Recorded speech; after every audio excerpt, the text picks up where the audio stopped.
लोग कहते हैं कि जिनको नज़र लगी है, नज़र दोष से परेशान है, तो वो होली का त्यौहार तो साल में एक बार आता है, तो नज़र उतारने के लिए होली पर क्या विशेष प्रयोग करना चाहिए? काली, पीली, तीनों प्रकार की सरसों, काली, पीली, लाल, इन तीनों सरसों का ये है, जो पीली सरसों है वो आपकी 10 दिशाओं से आपको नकारात्मक ऊर्जा से बचाएगी।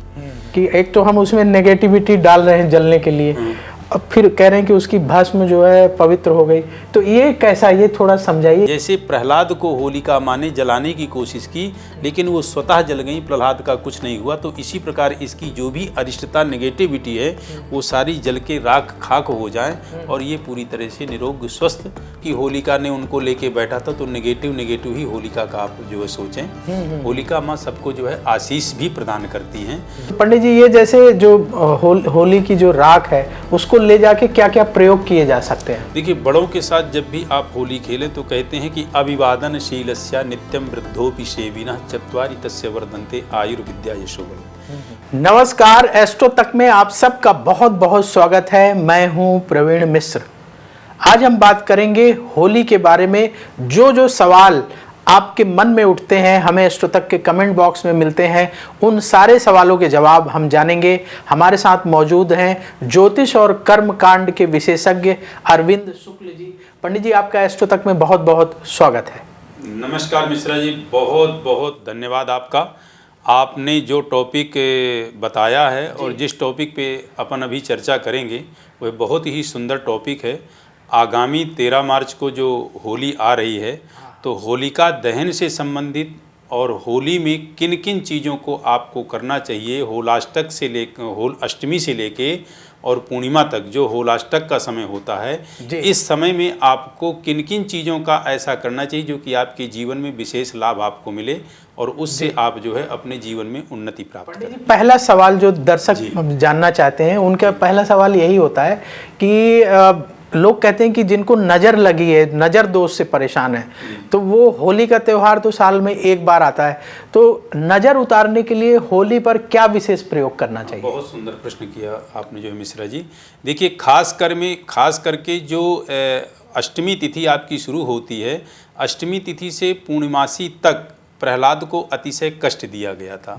और जितने भी जो है दुख और परेशानी वो दे सकते थे, उनके पिता कष्ट दे सकते थे, वो उन्हें कष्ट दिया था।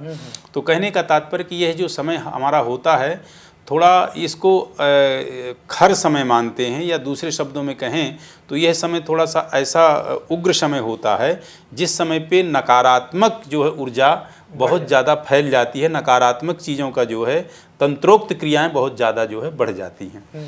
तो ऐसे समय पे क्या करना चाहिए? देखिए, ऐसा है कि ऐसे समय पे जो व्यक्ति अष्टमी से लेकर के पूर्णिमासी तक किसी भी चीज़ से पीड़ित है, तो उस चीज़ के लिए भगवान विष्णु से प्रार्थना करे, भगवान शिव से प्रार्थना करे। और नज़र दोष उतारने की आपने मेन बात कही, तो नज़र दोष को उतारने के लिए भगवान शिव का स्मरण करते हुए इन चीज़ों को अपने शरीर से जो है उतारे। जैसे लौंग का जोड़ा, तो लौंग का जोड़ा किस लिए है? तो लौंग का जोड़ा शत्रुनाश के लिए है। ठीक। उसके बाद जो है आपकी काली, पीली, तीनों प्रकार की सरसों, काली, पीली, लाल, इन तीनों सरसों का ये है, जो पीली सरसों है वो आपकी 10 दिशाओं से आपको नकारात्मक ऊर्जा से बचाएगी। जो आपकी काली सरसों है वह आपको रोग, व्याधि, बाधा और आपके अंदर जो नकारात्मक ऊर्जा है उसको जो है नष्ट करेगी। उसके साथ साथ नज़र दोष को बचाएगी। जो आपकी लाल सरसों हैं वह भी आपको जो है शक्ति और जो है वर्धक प्रदान करेगी। तो ये तीनों प्रकार की सरसों, काली मिर्च आपके शत्रु का विनाश करेगी, और किसी ने भी आपके ऊपर तंत्रोक्त क्रिया कर रखी है तो उसको भी नष्ट करेगी। तो मतलब लौंग और काली मिर्च दोनों एक ही तरह का काम करेंगी। हाँ, जैसे शत्रुओं से विनाश, और उसके साथ साथ जो है उसमें आपको सफलता। लौंग जो है शत्रु विनाश करती है और सफलता प्रदान करती है। तो उसके लिए क्या करें पंडित जी? जैसे लौंग ले लिया, जैसे लौंग का जोड़ा ले लिया, और उसमें लौंग में ये का जोड़ा मतलब 2 लौंग। हाँ, 2 लौंग। उसमें ये ध्यान रखना है कि वह लौंग फूल वाली हो, ऐसा ना हो कि उसका फूल झड़ा हुआ हो। दूसरा काली मिर्च, और ये तीनों प्रकार की सरसों, और थोड़ा आटा का चौकर जो आटे के चालने से बचता है। और हो सके तो लाल मिर्च भी ले लें। इन सभी को अपने शरीर से उतार करके ऐसे सिर से घुमाएं, कैसे सिर से, उतारें? नहीं सिर से घुमाएं पूरा इसको, या तो कोई उनका जो जेठ हो, कोई बुजुर्ग हो घर में, वह उसको उतार दे। और वह भी ऐसी काम ना करे कि किसी भी प्रकार के इसके जो ऊपर अला बला है, किसी भी प्रकार का कोई तंत्रोक्त क्रिया है, किसी प्रकार का भी कोई नेगेटिविटी है, किसी भी प्रकार का कोई नज़र दोष है, तो वह जो है इसी तरह जलकर के भस्म हो जाए। जिस तरह से विशाल ईंधन को आप जब आग लगा देते हैं तो थोड़े ही समय में जल के भस्म हो जाता है। या जैसे प्रहलाद को होलिका माँ ने जलाने की कोशिश की, लेकिन वो स्वतः जल गई, प्रहलाद का कुछ नहीं हुआ। तो इसी प्रकार इसकी जो भी अरिष्टता नेगेटिविटी है वो सारी जल के राख खाक हो जाएं और ये पूरी तरह से निरोग स्वस्थ और बहुत ही अपनी ज़िंदगी में सफल रहें। तो उतार के पंडित जी जलती होली में डालना चाहिए या जैसे होली? नहीं, देखिए जैसे मान लीजिए आप जलती होली में कोई व्यक्ति के पास समय नहीं है। आज होता क्या है प्रायः कि भद्रा का वास होता है। इस साल भी भद्रा है, इस साल भी होलिका दहन जो है रात्रि में होगी। तो मान लीजिए बहुत से लोग व्यक्ति होते हैं, किसी की रात्रि में मान लीजिए ड्यूटी ही है या कोई जल्दी सो गया, तो जब होलिका दहन के पूजन का सही समय है उस समय पे जा करके वो उतार करके डाल आएँ। अच्छा। पूजा के लिए सही समय का जो मुहूर्त है उसमें कर सकते हैं। उसमें भद्रा का इतना ज़्यादा कोई वो नहीं होता। भद्रा का मेन चीज़ होता है कि दहन उस टाइम पे ना करें।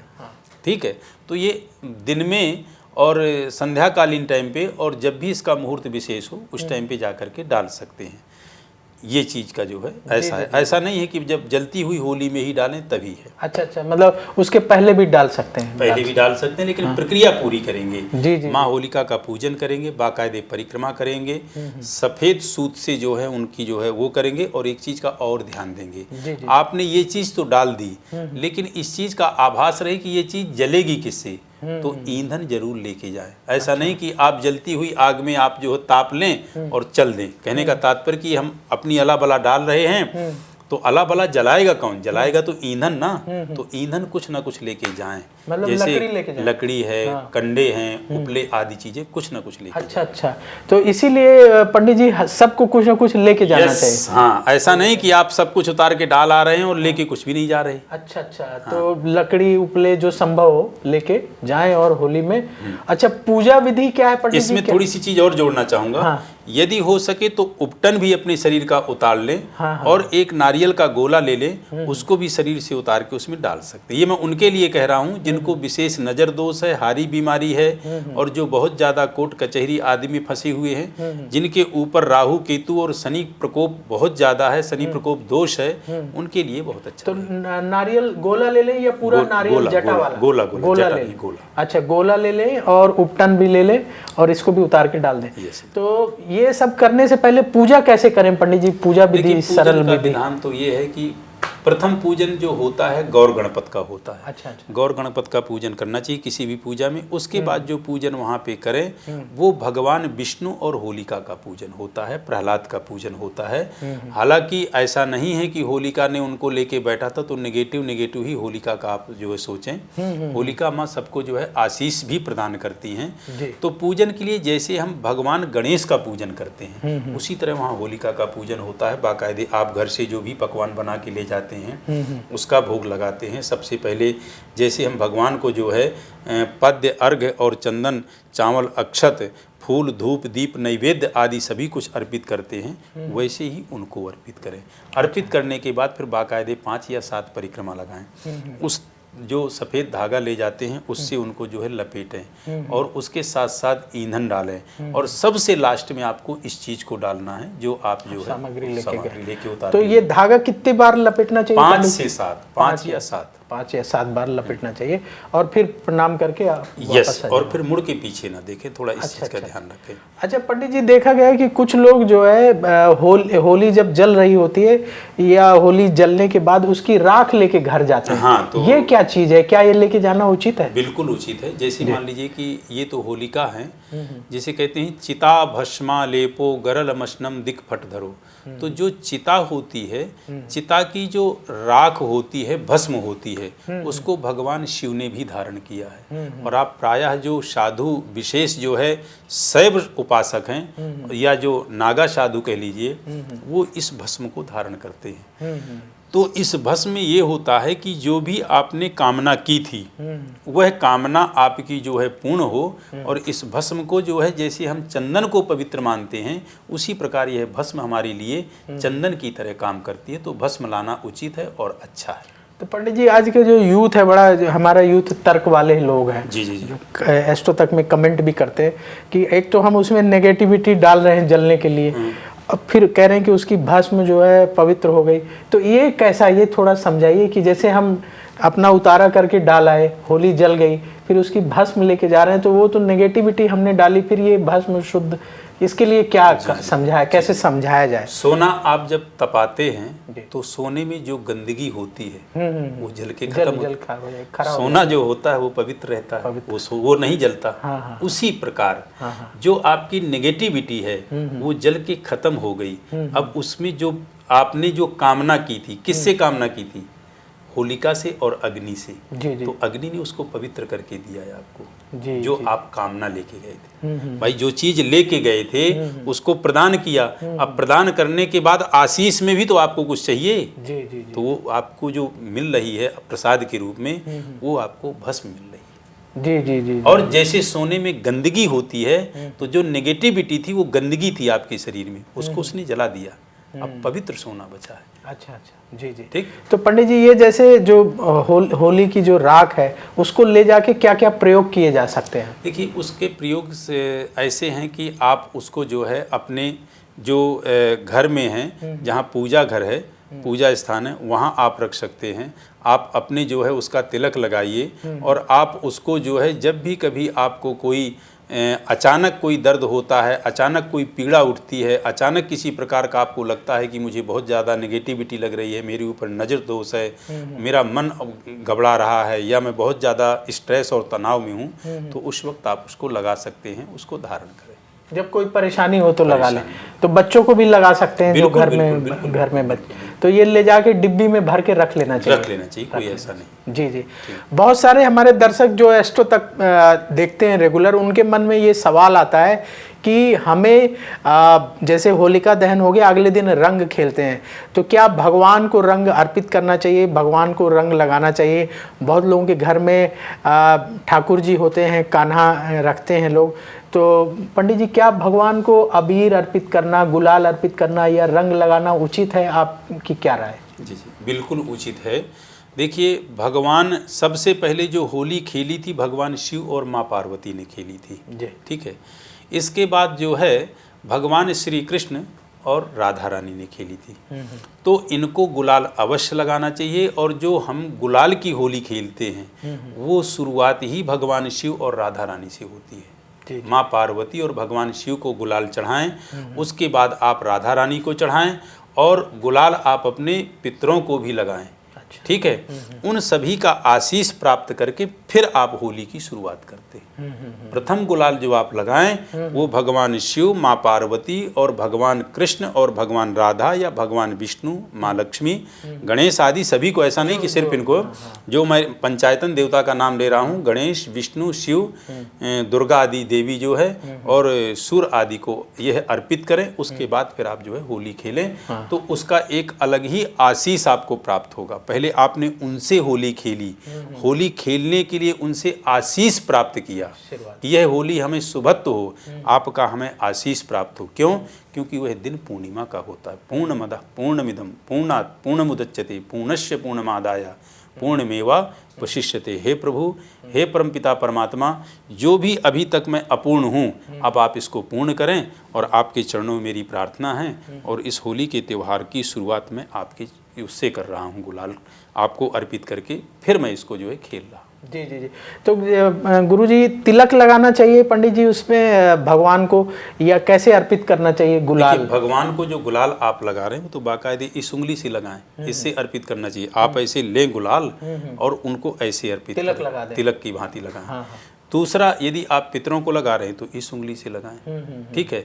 और किसी और विशेष को लगा रहे हैं तो इस उंगली का प्रयोग करें, तो गुलाल वैसे लगाना चाहिए। कुछ लोग ठाकुर जी के साथ रंग खेलते हैं, छोटी सी पिचकारी आजकल बाजार में आती है, उसमें छोटी सी बाल्टी आती है, उसमें भर लिया, और ऐसे, तो ये उचित है क्या? ये उतना उचित नहीं है। अच्छा, उचित ये है कि आप उनसे उनके जो है अंगों में और प्रत्यांगों में नहीं खेल रहे हैं। रंग आप सबसे पहले उनके मस्तक और चरणों में लगा रहे हैं। जी जी जी जी। भाई अंग प्रत्यांगों में आप कैसे उनसे कर सकते हो? नहीं। ठीक बात, वो तो ये हुआ कि मान लीजिए जब स्नान वगैरह आप कराते हैं तो चंदन आदि का, अष्टगंध आदि का स्नान होता है, वो एक अलग चीज़ हो गई।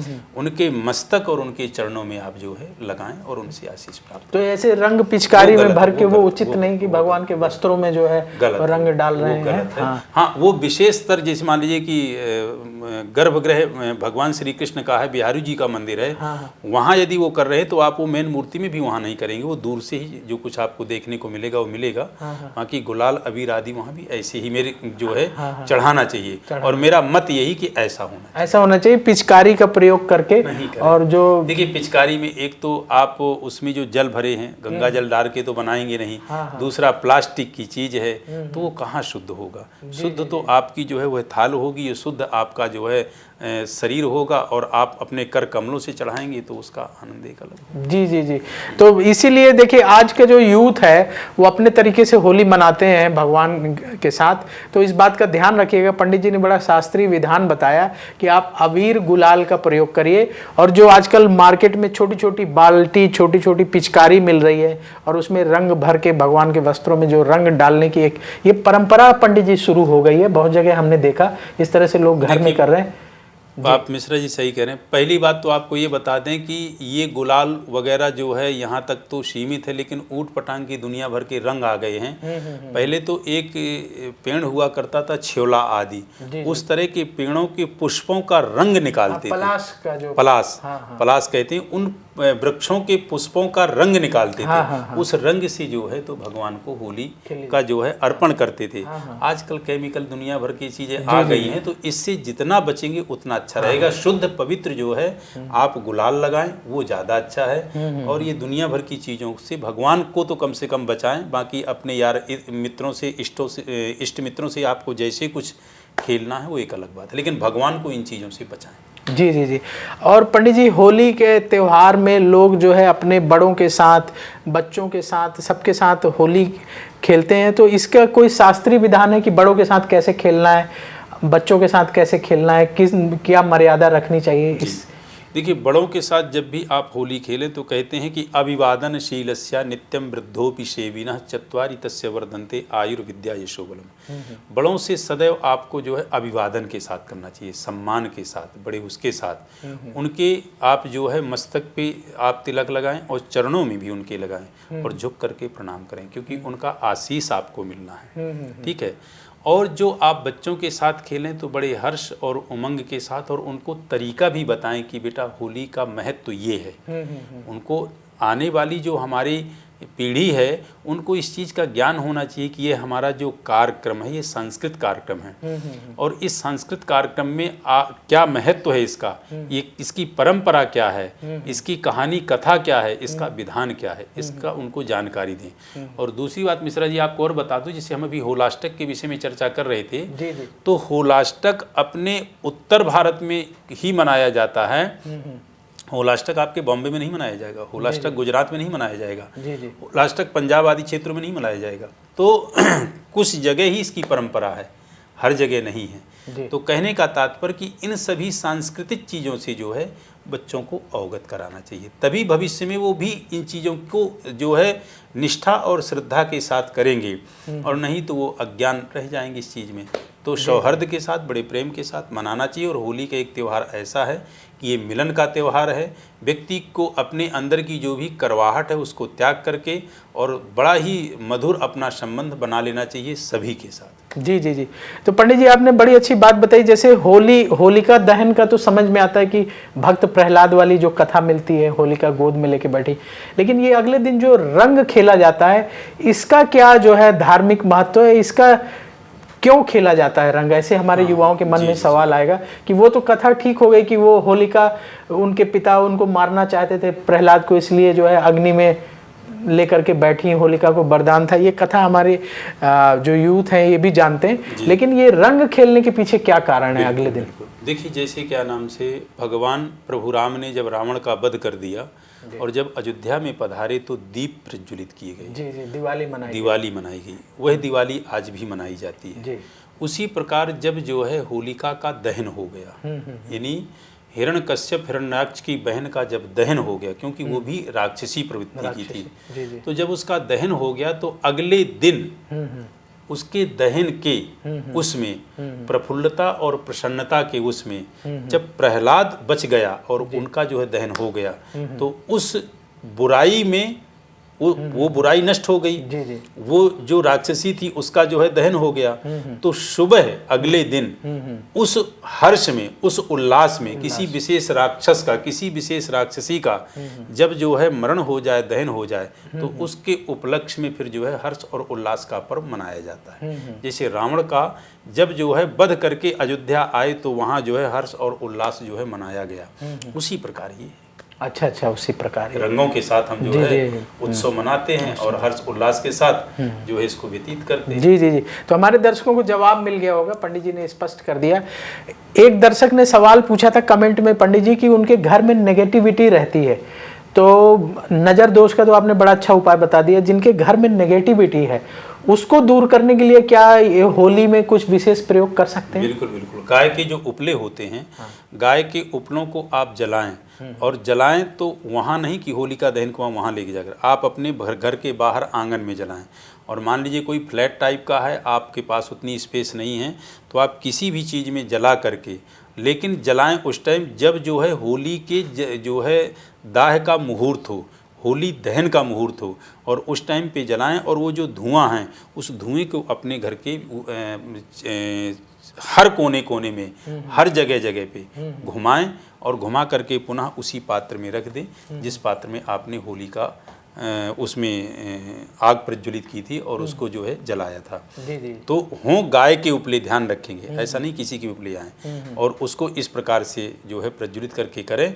और उसमें ये सारी चीज़ें होनी चाहिए, क्या क्या, और उसमें तीनों प्रकार की सरसों, उसमें आपका जो है काली मिर्च, लौंग का जोड़ा, गूगल और कपूर, ये दो चीज़ और होना चाहिए। ये चीज़ें डाल करके और फिर उसको अपने उसका धुआं पूरे घर में फैलाएं, तो जो नेगेटिविटी है, जो खराब वहाँ पे किसी प्रकार का जो है तो प्रभाव है, वह नष्ट होगा और शुभत्व प्राप्त होगा। शुभत्व प्राप्त होगा। तो होली के मौके पर आप ये प्रयोग भी कर सकते हैं, जिनके घर में नेगेटिविटी है उसे दूर करने के लिए पंडित जी ने अच्छा उपाय बता दिया। पंडित जी, एक आपने ये बात कही होलाष्टक वाली कि उत्तर भारत में ये परंपरा है कि होली के 8 दिन पहले से शुभ काम नहीं किए जाते, तो इसके पीछे तर्क क्या है? जैसे आपने खुद कहा कि कुछ इलाकों में भारत के नहीं मनाया जाता, तर्क तो ये है, देखिए मिश्रा जी, कुछ इलाकों में नहीं मनाया जाता, वो एक अपनी रीति रिवाज जो होती है परंपरागत होती है, क्षेत्र पर। जैसे एक उदाहरण के लिए, जैसे मान लीजिए कि आपके क्षेत्र में कुछ चीज़ों का ऐसा होता है, हाँ। उस क्षेत्र में ऐसा होता, उदाहरण के लिए जैसे मान लीजिए बिहार क्षेत्र आदि में जाएंगे तो वहाँ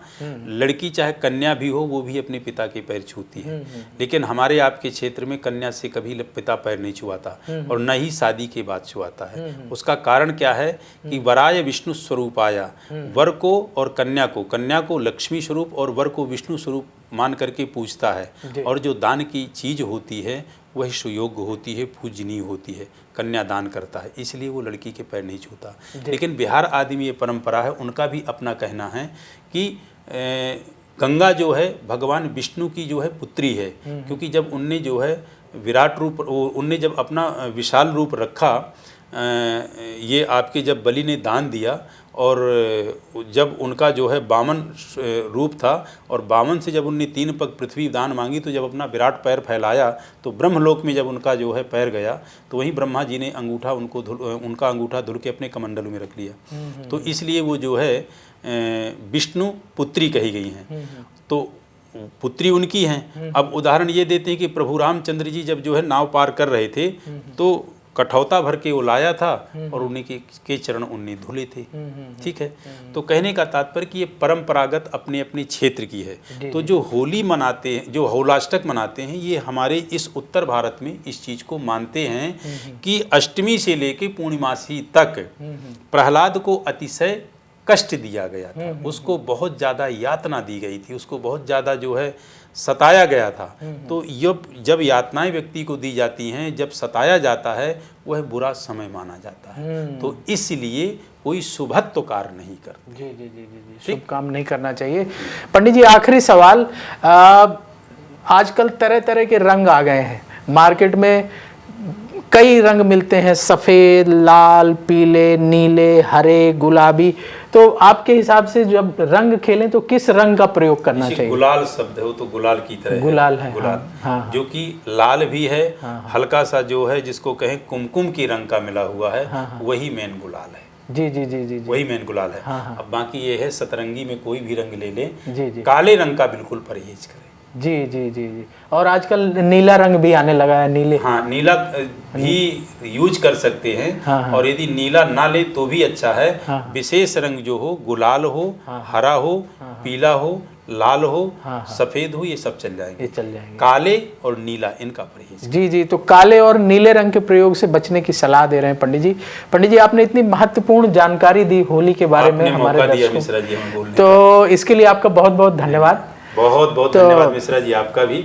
आपके साथ जितना भी समय हम लोग जो है, कोई भी ज्योतिषी आकर के इस तरह का कोई जो है, तो आप जब भी कभी प्रोग्राम रखते हैं तो हम अपने आप को धन्य समझते हैं, क्योंकि आप ऐसे ऐसे प्रश्न और ऐसी ऐसी चीज़ें लाते हैं कि एस्ट्रो तक के जो दर्शक होते हैं उनको कहीं ना कहीं पूरी तरह से इस चैनल के माध्यम से आंसर प्राप्त हो जाता है। जी जी, तो पंडित जी ने बड़ी महत्वपूर्ण जानकारी दी होली से संबंधित, और जो हमारे पास सवाल आए थे दर्शकों के, उनके सवाल के जवाब भी दिए।